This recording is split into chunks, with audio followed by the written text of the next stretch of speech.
श्री गणेशाय नमः। तृतीय अध्याय। महोदर अवतार का वर्ण। सूत जी बोले, हे सनक, तुम्हारी अत्यंत प्रीति देखकर अब मैं गणेश जी के महोदर अवतार की कथा कहता हूँ। अब तुम ध्यानपूर्वक सुनो। महोदर इति ख्यातो ज्ञान ब्रह्मा प्रकाशक मोह सुरस्य शत्रु वाक्युवान समृत। सैनक, महोदर नाम से विख्यात गणेश जी का अवतार ज्ञान ब्रह्म का प्रकाश करने वाला है। उन मूषकवान को मोहासुर के वध करने वाला कहा जाता है। प्राचीन काल की बात है। तारक नाम का एक महाभयंकर एवं प्रबल पराक्रमी दैत्य हुआ था। उसने ब्रह्मा जी को प्रसन्न करने के लिए घोर तपस्या की थी। उसके तप से प्रसन्न हुए ब्रह्मा जी ने प्रकट होकर कहा, वत्स अब ईश्वर मांगो। उसने प्रणाम कर निवेदन किया, प्रभु मैं तीनों लोकों का अधिपति हो जाऊं और किसी से भी पराजित न हो। यह सुनकर ब्रह्मा जी ने कह दिया, ऐसा ही होगा। अब तो दैत्य ने अपनी विस्तारवादी नीति अपनाई। धरती, स्वर्ग और पाताल का कोई भी भाग ऐसा न छोड़ा जहाँ स्वाधीनता रही हो। समस्त जन जीवन तरस हो उठा और देवता, ऋषि मुनि एवं सज्जन वृद्ध पीड़ित हो उठे। धर्म कर्म समाप्त हो गया। देवता उस असुर के भय से दुर्गम अरण्य स्थानों में छिपे छिपे फिर रहे थे। मुनियों और ब्राह्मणों को भी ज्ञानादि कर्म छिपकर ही करने होते थे। एक बार उन्होंने विचार किया कि भगवान शंकर को इस विपत्ति से बचाने के लिए जगाना चाहिए। बहुत जप तप होम ध्यान भजन कीर्तन आदि करने पर भी उनकी उपासना का कोई फल नहीं निकला, क्योंकि भगवान शंकर उस समय समाधि में लीन थे। इसलिए वे देवताओं और मुनियों की आराधना की ओर ध्यान नहीं दे सके। साधना न सफल होने की अवस्था में देवताओं आदि ने भगवती शिवा की आराधना की तो उन्हें अत्यंत रूपवती विलनी का वेश बनाया। उस समय उनकी किशोरावस्था और मनमोहक लावण्य था। वे शिव जी के समक्ष जाकर सुगंधित पुष्प एकत्र करते हुए कामारी के मन में अत्यंत मोह उत्पन्न करने लगी। पार्वती जी की लीला। उमानाथ की समाधि भंग हो गई। उन्होंने बलपूर्वक अपनी ओर आकर्षित करने वाली उस लावण्यमयी बिल्ली को जो ही मोहभीत दृष्टि से देखा त्यों ही वह दृश्य हो गई। उस अवस्था में भगवान शंकर के द्वारा अद्गुरु महापुरुष रूप में जिस मोह की उत्पत्ति हुई वह अत्यंत सुंदर था। शिव जी की स्मृति जागृत हुई। वे समझ गए कि यह सब पार्वती की ही लीला है जो उन्होंने कामदेव के आश्चर्य से की है। इसलिए उन्होंने अत्यंत क्रोधपूर्वक उस कार्य कामदेव को साप देकर उसकी देह को तुरंत ही दग्ध कर दिया। कामदेव अत्यंत व्याकुल हुआ। शरीर के दग्ध होने पर वह साप मुक्त होने का उपाय सोचने लगा। फिर वह निश्चल भाव से महोदर की आराधना करने लगी। उनकी तपस्या से महोदर प्रकट होते हुए बोले, कामदेव वर मांगो। कामदेव ने भगवान महोदर को अपने सामने देखा तो तुरंत उनके चरणावधि में गिर गया और फिर हाथ जोड़कर गदगद कंठ में उनका स्तवन करता हुआ बोला, प्रभु मुझे भगवान शंकर ने शापित कर दिया है जिससे मैं दंग हो गया हूँ।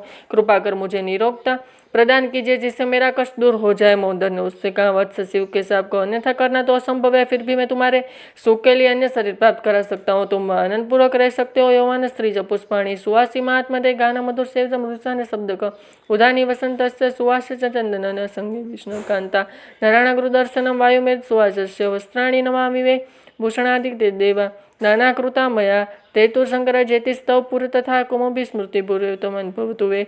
हे कामदेव, हे महामते, तुम यौवन स्त्री सुवासित पुष्प मधुर गायन मगन रस तथा पक्षियों के मधुर कलश में निवास करो। उद्यान वसंत ऋतु एवं चंदन आदि भी तुम्हारे निवास स्थान है। विषय व्यक्तों की संगति, गुहाओं का प्रदर्शन, मंद पवन, सुंदर घर, नवीन वस्त्राभूषण, यह सब मैंने तुम्हारे शरीर रूप में रचे हैं। तुम इन शरीरों में युक्त होकर पूर्वत की शंकर देवताओं पर विजय प्राप्त कर लोगे। इस प्रकार तुम्हें मनोभू एवं स्मृतिभू नाम होंगे। कामदेव ने हाथ जोड़कर निवेदन किया, प्रभु यह तो सब अव्यक्त शरीर हुए, किंतु व्यक्त शरीर की प्राप्ति का भी कुछ उपाय करने की कृपा करे। महोदर बोले, अच्छा न, मैं द्वापर युग में व्यक्त शरीर भी प्राप्त करेगा। द्वापर युग में परमात्मा श्री कृष्ण का पृथ्वी पर अवतार होगा, तब तुम उनके पुत्र प्रद्युम्न होगो। कामदेव प्रसन्न हो गए। उसने महोदर भगवान को प्रणाम किया और उनकी परिक्रमा कर पुनः स्तुति की। तदुपरांत भगवान महोदर अंतर ध्यान हो गए। इधर शिवपुत्र षडानंद ने भी भगवान गणेश्वर की उपासना की थी। उन्होंने अत्यंत प्रसन्न होकर शिवपुत्र षडानंद को दर्शन दिया और कहा, वत्सवर मांग लो। स्वामी कार्तिकेय बोले, प्रभु मुझे आपकी कृपा के अतिरिक्त और चाहिए, मुझे आप अपनी भक्ति प्रदान कीजिए। गणेश्वर बोले, वत्स मेरी अन्य भक्ति तो रहेगी, मैं तुझे एक वर और देता हूँ तो अत्यंत दुरादर्श तारकासुर के संहार में भी समर्थ होगा। यह वर देकर भगवान गणाध्यक्ष स्वयं अंतर ध्यान हो गए। उधर कुमार कार्तिकेय अपने घर पधारे। सूत जी बोले, सेना कैसे ऐसे अनेकानेक अद्भुत चरित्र एवं देवाधिदेव महोदर गणपति के जी ने सुनकर भक्तों को परमानंद की और अभक्तों का भय की प्राप्ति होती है। सेनक जी ने जिज्ञासा की फिर क्या हुआ भगवान, ये क्या वह त्रिलोक्य विजय तारकासुर कुमार कार्तिकेय के द्वारा मारा गया अथवा किसी अन्य के द्वारा सूझेगा। उधर भगवान ने कार्तिकेय को इस मारने का वर दिया था, तो वह अन्य किसी के द्वारा कैसे मारा जाता। जब देवताओं को ज्ञात हुआ कि भगवान गणेश्वर ने कुमार को यह वर प्रदान किया है, तो सब एकत्र होकर उनके पास पहुंचे और तारक को मारने की प्रार्थना करने लगे। तब कुमार ने शिव शिवा की आज्ञा ली और शिवगणों की सेना साथ लेकर रणांगण में आ डटे। दोनों उनकी सेनाएं भीषण संग्राम में लगी थी। दोनों पक्ष अपनी अपनी विजय के लिए जीतोड़ प्रयत्न कर रही थी। अंत में कुमार की सेना प्रबल सिद्ध हुई और कुमार के हाथों से तारकासुर मारा गया। इससे देवगण प्रबल हो गया।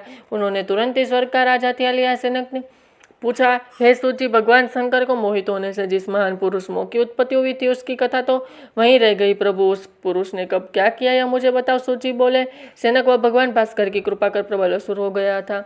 उसे देते गुरु ने अपना शिष्य बनाया और सूर्य की उपासना का आदेश दिया। उसे एकांत अरण्य में प्रांत में जाकर निराहार रहे, तो 1000 दिव्य वर्ष तक तपस्या की थी। उसका घोर तप देकर भगवान सूर्य को कृपा करनी पड़ी। उन्होंने संतुष्ट होकर दर्शन दिए और वर मांगने को कहा। मोहसुर ने उसके चरणाविंद में प्रणाम कर पूजन कर और फिर स्तुति करते हुए निवेदन किया, प्रभु, मुझे सर्वत्र विजय प्राप्त हो और मैं त्रिलोक का अधीश्वर बन जाऊं, साथ ही मुझे कोई रोग न हो। भास्कर एवं मस्तु के करंतर ध्यान हो गए। मोहासुर अत्यंत प्रसन्न होकर घर लौटा और शुक्राचार्य से वर प्राप्ति की बात सुनाई। तब उन्होंने उसे असुरासुर को दैत्यादित्य के पद पर अभिषिक्त किया। फिर दैत्य प्रवर मदासुर ने अपनी पुत्री मदिरा का उसके साथ विवाह कर दिया। मोहसुर द्वारा ब्रह्मांड विजय वर्ण तदुपरांत उसने दिग्विजय के लिए प्रस्थान किया। समस्त देवता, मनुष्य, नाग, यक्ष, किन्नर आदि पर विजय प्राप्त कर वह त्रिलोक्याधिपति बन बैठा। उसके क्रूर शासन में देवता एवं मुनि आदि अत्यंत पीड़ित हो उठे। धर्म कर्म का लोप हो गया। ब्राह्मणों का जीविका का साधन नहीं समाप्त हो गया। देवताओं से भय से वन पर्वत में छिप रहे थे। निरी प्रजा और के चारों तरफ सो उठी थी। सभी ने सोचा कि अब क्या किया जाए। उस असुर को उठ पंडित ने किस प्रकार छुटकारा मिले, ऐसा चिंतित करते हुए देवताओं और ऋषियों ने भगवान भास्कर ने प्रकट होकर कहा, मुसकवान महोदर की आराधना करो, तुम सब यही प्रभु तुम्हारे संकट दूर करेंगे। सूर्य की बात सुनकर देवगणों को महोदर भगवान की प्रसन्नता के लिए घोर तप किया, जिससे प्रश्न हुए। गणेश्वर ने प्रकट होकर उनसे पूछा, क्या चाहते हो। सर्वेश्वर एवं सर्वत्र प्रभु को समक्ष प्रकट हुए देखकर वे सब अत्यंत प्रसन्न हो गए और अनेक चरणों में प्रणाम कर गदगद कंठ से बोले, प्रभु, हम सब मोहसर की उत्पत्ति से संतुष्ट हो रहे थे, आप हमारी रक्षा कीजिए। मोहसुर की शरणागति महोदर ने प्रसन्न होकर अभयदान दिया। देवताओं, मुनियों, तुम सब चिंता को त्याग करो, तो संसार के हितार्थ उस प्रबल देते मोहसुर का संहार कर दूंगा। तुम सब लोग उसके साथ युद्ध करने के लिए आगे बढ़ो। देव ऋषि नारद ने मोहसुर को जो बताया कि भगवान महोदर ने तुम्हारा वध का विचार किया है। जब तक तुम्हारा कोई अभिष्ट न हो, तब तक उनकी शरण लेना में तुम्हारा कल्याण है। उक्त पराशर देकर नारद जी चले गए।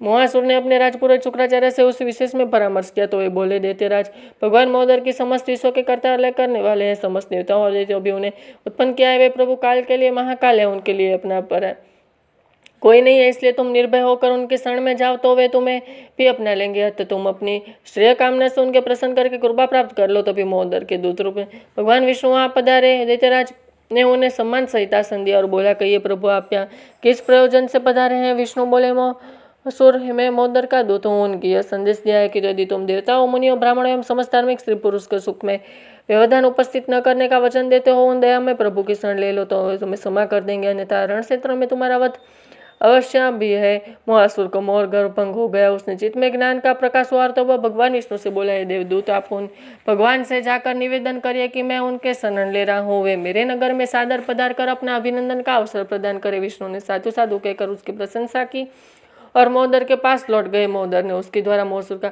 संदेश सुना, तो उसके नगर में पधारे दैत्यराज ने उनका अभूतपूर्व स्वागत किया और उस श्रद्धा भक्तिपूर्वक षोडोपचार से पूजन कर स्तुति की और उनके साथ आज्ञाओं का पालन करने का वचन दिया।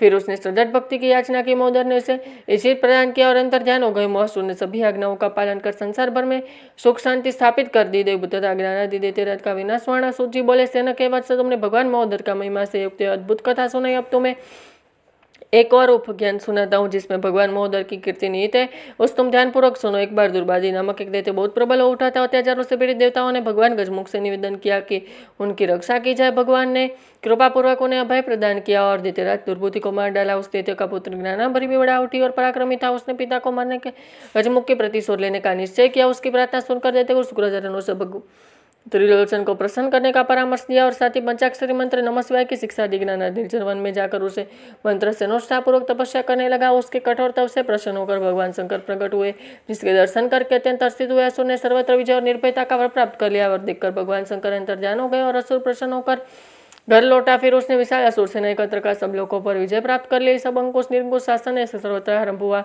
सभी कर्मों पर रोग लग दी और छल नीति अनाचार अपर्ण आदि के छोड़ते ये अनेक अत्याचारों से धरती कांप उठी। धरती पर देवताओं के पास जाकर रक्षा की प्रार्थना की। देवता और ऋषि मुनि को विवश भयभीत हो रहे थे। उन्हें भगवान विष्णु के पास जाकर कहा, प्रभु ज्ञान और अत्याचारों से पीड़ित हुई धरती अपेक्षा रक्षा करने प्रार्थना करने के लिए आई है। नाथ, उसके निरंतर से हम पर अत्यंत त्रसित हो रहे हैं, आप हम सब पर कृपा कीजिए। भगवान विष्णु बोले, देवताओं, गणेश्वर की उपासना से यह तुम्हारा दुख शीघ्र दूर हो सकता है। उनके द्वादक्षरी मंत्र गम शिव प्रसादनाय नमः का जप करने हुए महोदर भगवान को प्रसन्न करो। देवताओं ने विष्णु को उपदेश से महोदर की आराधना आरंभ की, जिसे प्रसन्न होकर उसने विष्णुप्रिय लक्ष्मी जी का स्वप्न देकर कहा, तुम्हें पहले पुत्र की इच्छा की थी, उस पूर्ण करने के लिए मैं तुम्हारे पुत्र रूप में प्रकट होऊंगा। सिंधु सुता ने प्रसन्न व्यक्त किया और निंद्र भंग होने पर उन्होंने अपनी सैया पर एक लौकिक शिशु को लेटा हुआ देखा। हरिप्रिया ने उसे तुरंत अपने अंग में उठा लिया और प्यार करने लगी। उन्होंने उसे संपूर्ण आनंद का अनुभव किया था, इसलिए बालक का नाम पूर्णानंद ही रखा। उधर महोदर ज्ञानोदर के पुत्र हुआ था, जिसका नाम उसे सुबोध रखा। वस्तु सुबोध था नाम तथा गुणी हुआ। उसके मन में पूर्णानंद महोदर की अत्यंत श्रद्धा भक्ति का भाव और निरंतर उन्हीं का स्मरण ध्यान और नाम जप करने रहा। वह अपने पिता के सामने भी भगवान महोदर का गुणगान किया करता। उसके पिता ज्ञानोदय को यह बात सहन नहीं हुई। ज्ञानार्य पुत्र को बहुत समझाया कि महोदर में कुछ भी सामर्थ्य नहीं है और नहीं वे जगदीश्वर ही है। जगदीश्वर तो मैं हूँ जो समस्त विश्व का शासन करता हूँ, इसलिए उनका नाम स्मरणादि व्यर्थ ही है। किंतु सुबोध ने उसकी बात नहीं मानी। जब उन्होंने देखा कि उसका पुत्र किसी प्रकार मानता ही नहीं, तो उन्हें क्रोधित होकर कार्य दुष्ट बताते रहे। वह पूर्णानंद महोदर कहाँ है, मैं उसे वहीं जाकर मार डालूंगा। सुबोध बोला, उन अंतर्यामी एवं सर्वसमर्थ प्रभु को मारना तो दूर कोई छू भी नहीं सकता। देखो, वे धरती आकाश जल थल वन पर्वत समुद्र वृक्ष लता वल पवन सरोवर सरिता अणु परमाणु आदि सभी में व्याप्त है। जितने भी चराचर जीव है उन सब में प्रभु का निवास है। यहाँ तक कि मुझ में और आप में भी वे मुस्कान महोदर सदैव विद्यमान रहते हैं। ज्ञानानंद लाल नेत्र से घूरते हुए कहा, यदि तेरे महोदर सर्वत्र है तो दिखाई क्यों नहीं देते? यदि वह सामने आए तो मैं उसी समय मार डालूंगा। तब एक भयंकर ध्वनि के साथ मुसकवान गजमुख प्रकट हो गया। ज्ञानार्य निश्चय भी न कर पाया कि यह कौन है, कहाँ से आया है, तथा महोदर ने उसे मार डाला। उसे मरते ही समस्त संसार में सुख शांति स्थापित हो गई। जय श्री गणेश।